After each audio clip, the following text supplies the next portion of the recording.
Welcome. In my last episode, I spoke about emotional abuse or narcissistic abuse and suggested that when we are victims of this kind of abuse, we lose confidence, we feel anxious, we feel confused, we wonder if everything is always and only our fault. And I also left talking about a story I would share today about a frog. If you put a frog in water and gently start raising the temperature, the frog adapts and adjusts according to the raised temperature until a point comes when the frog can bear it no more and needs to jump out if he or she has to save themselves. But they are unable to jump out because by then they have already lost all the strength it required to jump out. Many of us will ask, why did the frog not jump out? Was it not the frog's fault in his or her inability to jump? And the answer is a resounding no.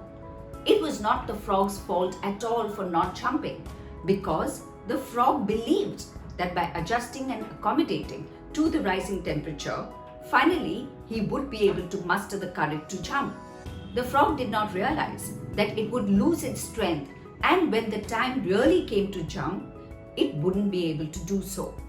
Likewise for us humans, when we stay in toxic, detrimental relations, waiting and waiting and waiting, wondering when we should jump, by then maybe the boat has sailed and the horse has bolted, because the damage that has been done to us psychologically by the people that have inflicted it on us gives us no strength or hope to leave.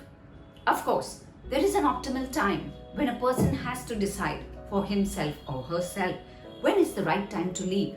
Not that I recommend only leaving as an option, but it is definitely important for us to note that when our relationships begin to invalidate and completely erode us, maybe it's time for us not to wait like the frog till we lose our strength, and maybe it is decisive at that moment in time to know when is the right time to quit rather than stay and be constantly hurtled with all kinds of psychological abuse that we've been so far tolerating. It is important for each one of us to know what are our boundaries. What is it that we can live with? How much of it can we tolerate? Because at the end of the day, when the frog died because it didn't have the strength to adjust, I wouldn't want any of us to die, psychologically or in actuality. If you like what you hear, do hit the like button, do share my video, and of course continue to write to me at varkha@varkhachulani.com. Till next week, it's goodbye and thank you.